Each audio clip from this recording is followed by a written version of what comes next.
Hello and good evening, friends. Today, actually, I thought instead of talking part two of the approach to theory exams, let me talk on the role of folate in Down syndrome, because today is World Down Syndrome Day, March 21st. It's also Nowruz, so happy Nowruz to those who are practicing that. Down syndrome is a very important issue for all the mothers. In some countries, they actually welcome Down syndrome babies. They do not want to have MTP, but in other countries, they may want to undergo MTP. But whatever it is, instead of going for MTP, it is better to prevent Down syndrome.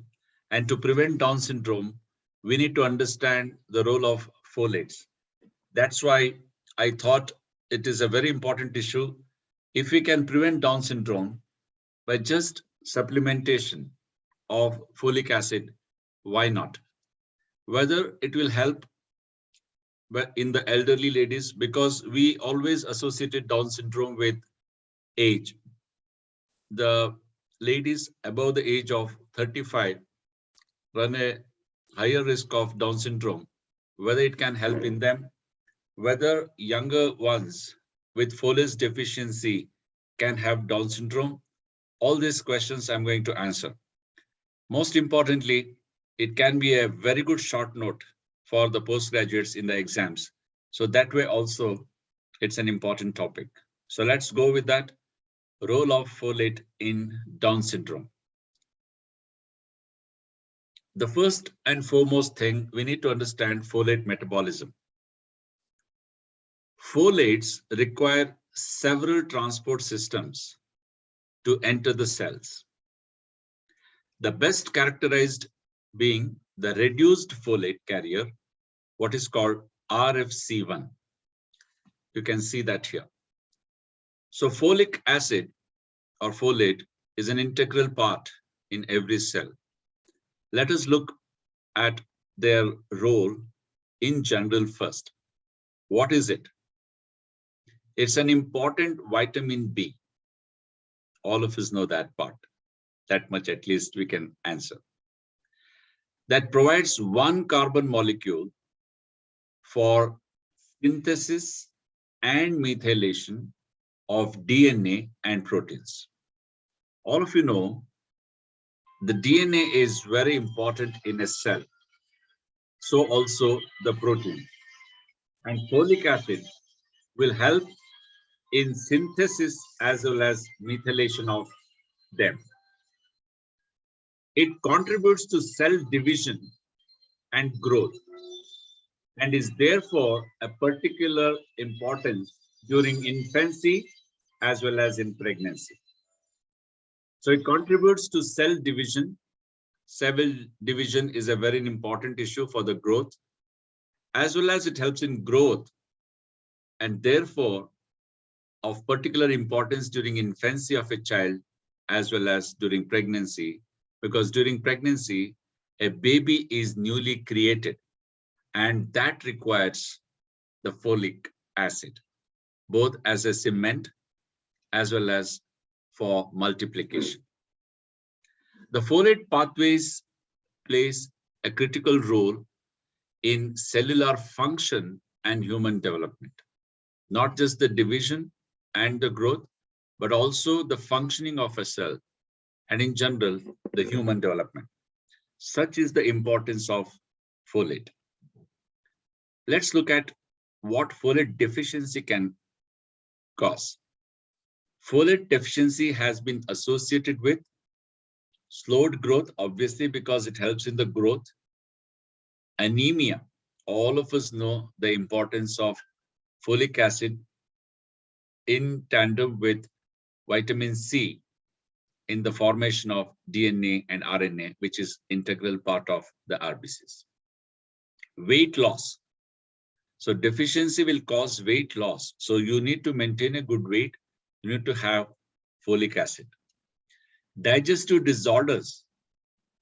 Sometimes you may not have anything obvious. You may not have pylori, or you may not have any ulcers, nothing. but digestive disorder can be simply because of folate deficiency. Some behavioral issues as well. So in general, we all know that vitamin B complex as such cures a lot of our small ailments, and in that, folic acid.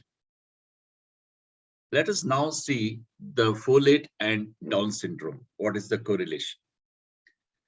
It was James and his co-workers the first to suggest a role of the folate pathway in chromosome 21. All of us know Down syndrome is nothing but trisomy 21, we say.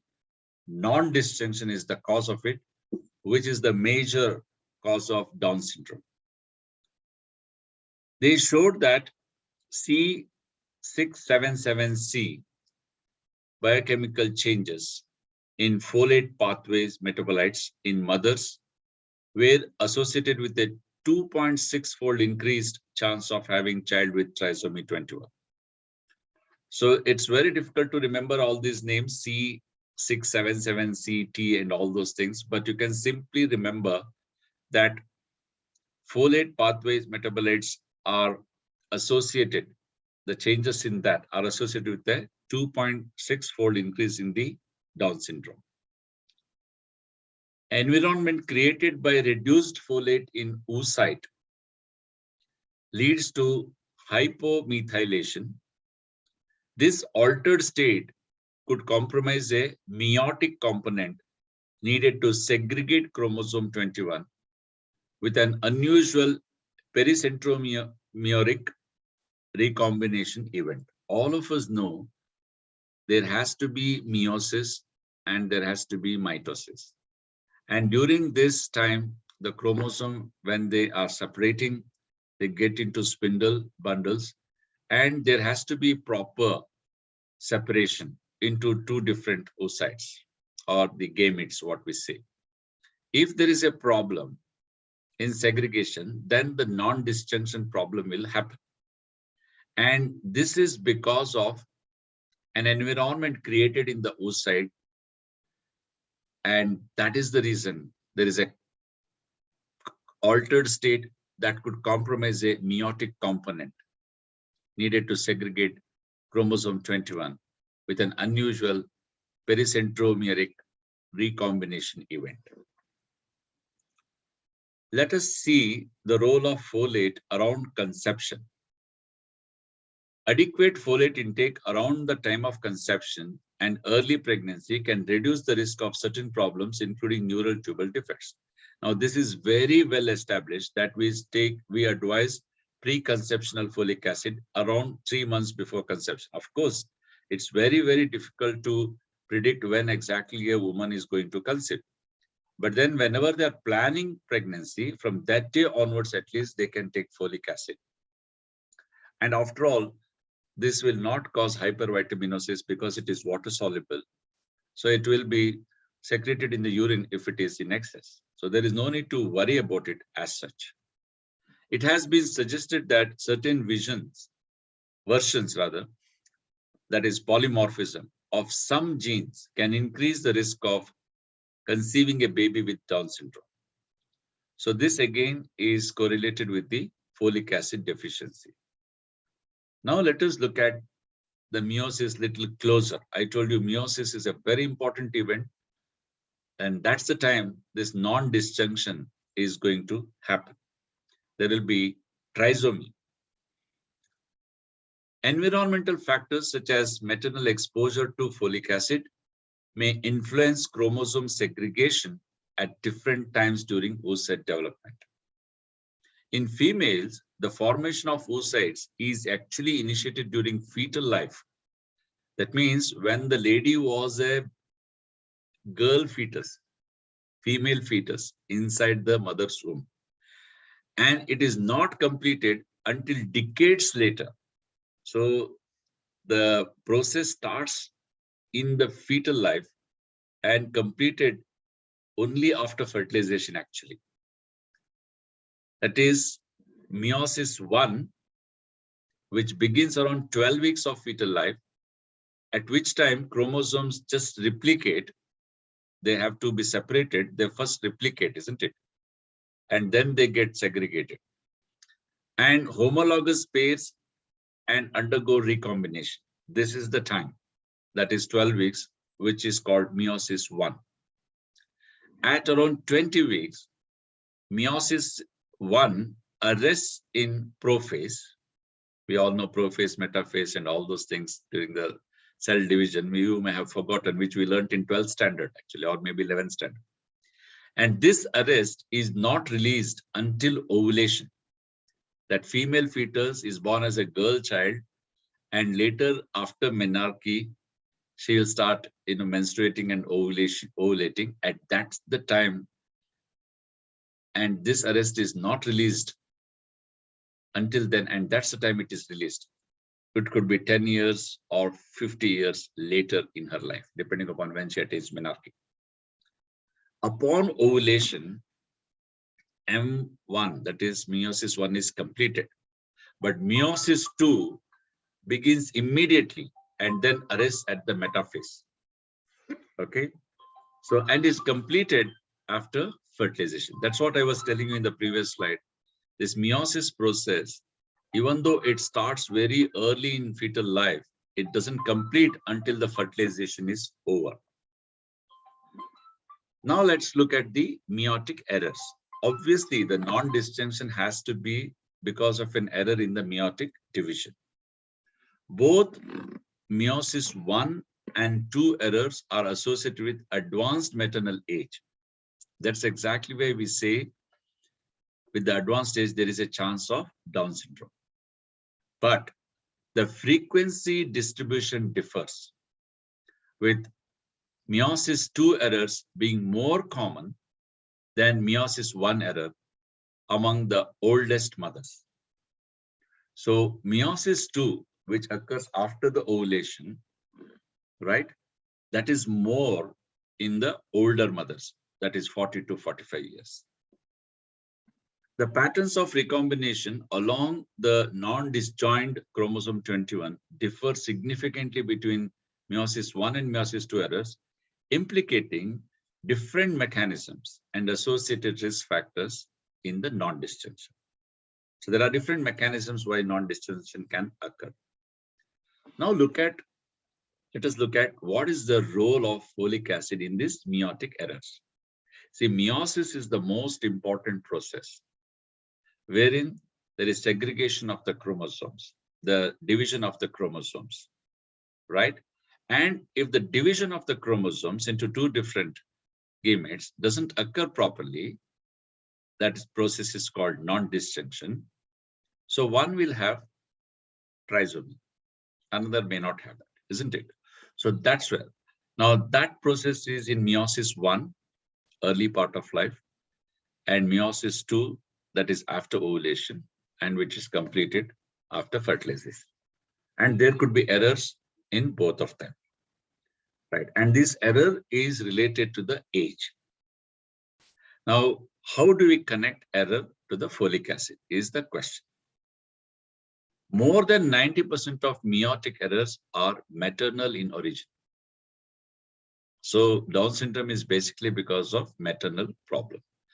That is, they occur during formation of the oocytes.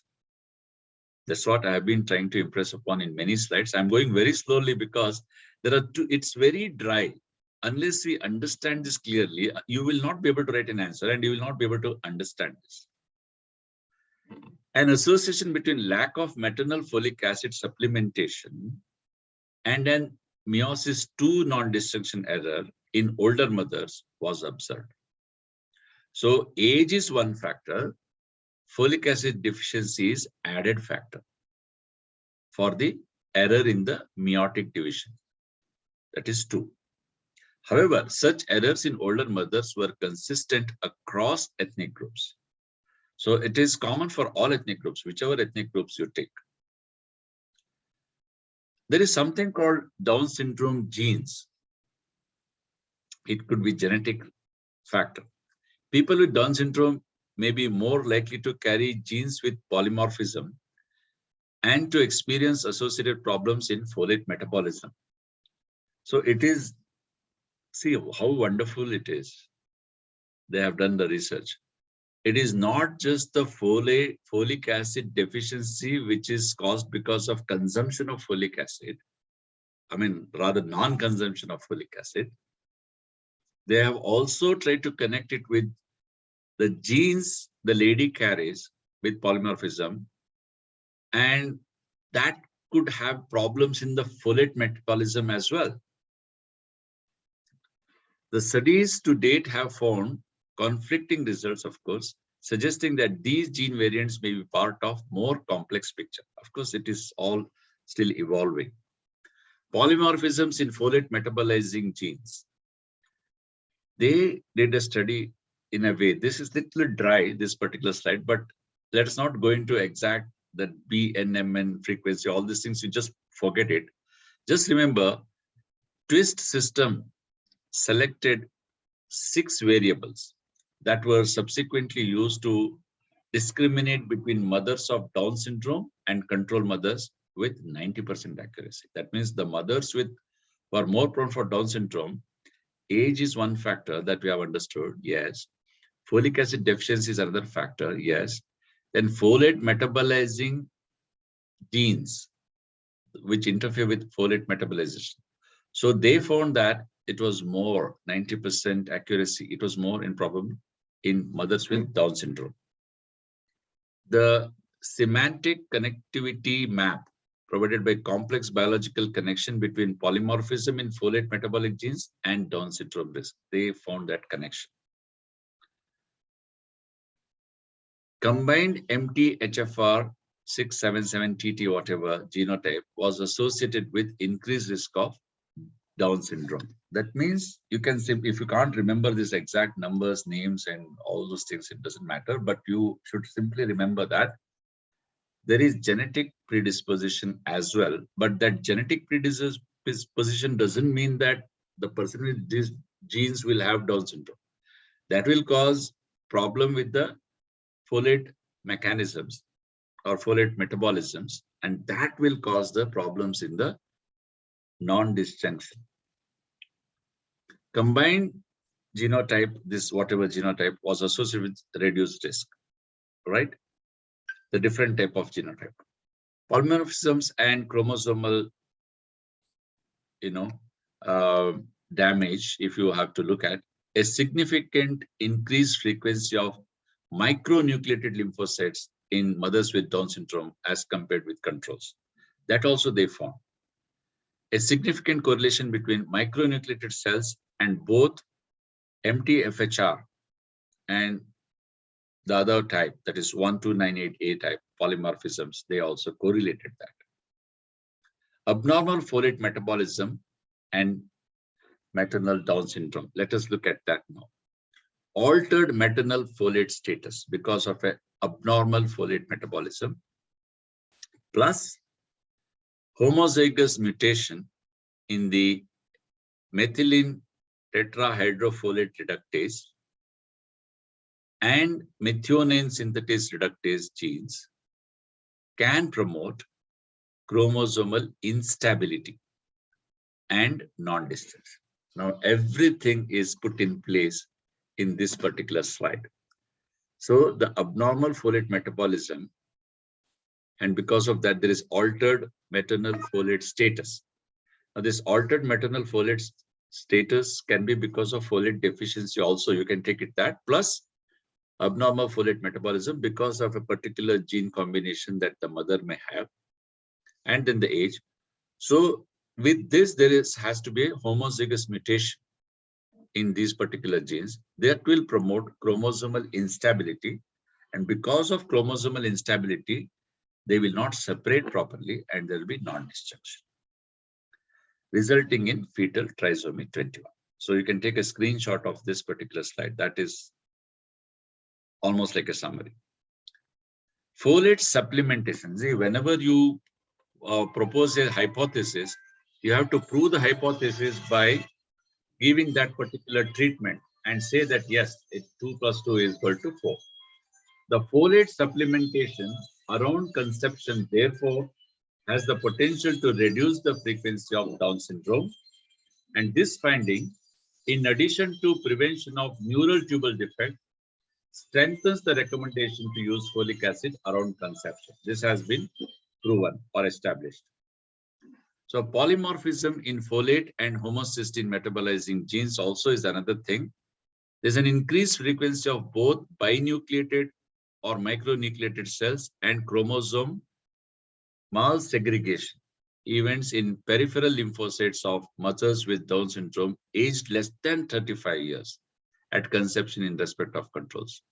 So this again is another proof. It's not just the mothers who are more than 35 years who will get Down syndrome. Even the younger mothers, less than 35 years, if there is a polymorphism in their folate and homocystine metabolizing genes, they will also have nucleated cells, micronucleated cells or binucleated cells, and chromosome malaggregation. Ultimately, it is chromosomal malaggregation or non-disjunction.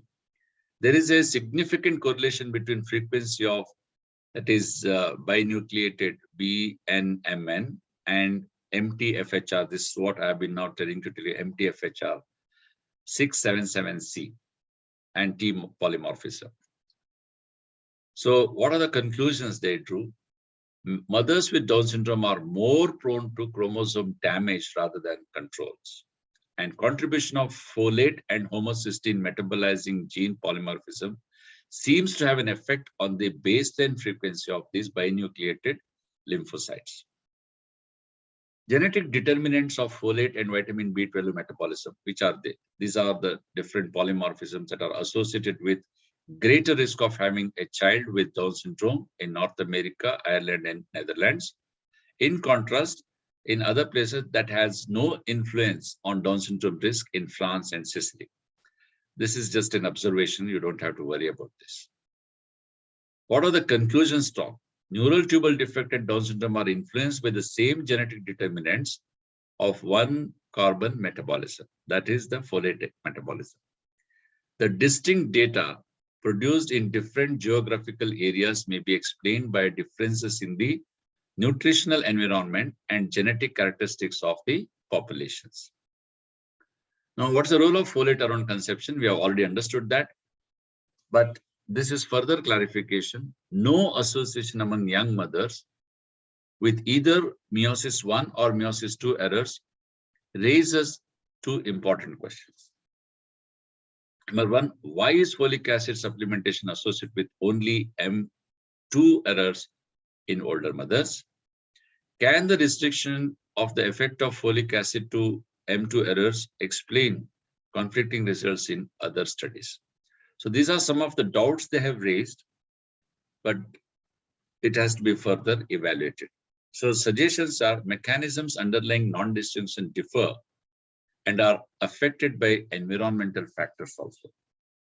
So it is not just the age, it's not the folic acid deficiency or errors in the folic acid metabolism, which again in turn due to polymorphisms in the genes and homocystine controlling genes, it is environment as well. Smoking and oral contraceptive use around the time of pregnancy were associated with younger mothers with M2 errors. So now this will explain. So why it was more only in elder mothers. This is the suggestion probably if younger mothers with smoking and oral contraceptive around time of conception, the folic acid deficiency will be associated with them also of M2 errors. If possible, a more accurate assessment of the folate status around the time of conception, including biomarkers of the folate pathway, level of homocysteine, plasma and RBC folate levels, genotyping of folate genetic variants will help either confirm or refute the findings that lack of folic acid supplementation to be associated with M2 errors in aging oocytes. So this will tell us exactly if somebody is interested in this kind of studies, they have to estimate all these things. Thank you very much. I hope you understood that finally folic acid deficiency not only gives rise to neural tubal defects, it will also give rise to the Down syndrome, especially in the elderly mothers.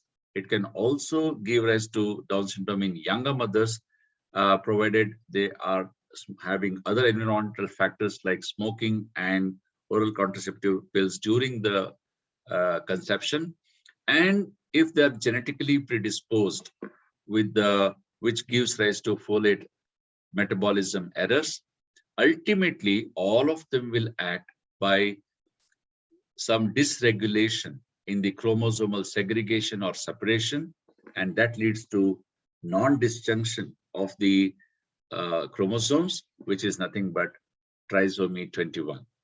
I hope you could write at least a good answer in the exams, and others have understood the importance of folic acid. And after all, it is a vitamin B, which can be given in plenty. Instead of taking chocolates and peppermints, you can take folic acid. Thank you very much. And I wish that all babies with Down syndrome are loved and they are taken care of. Thank you very much.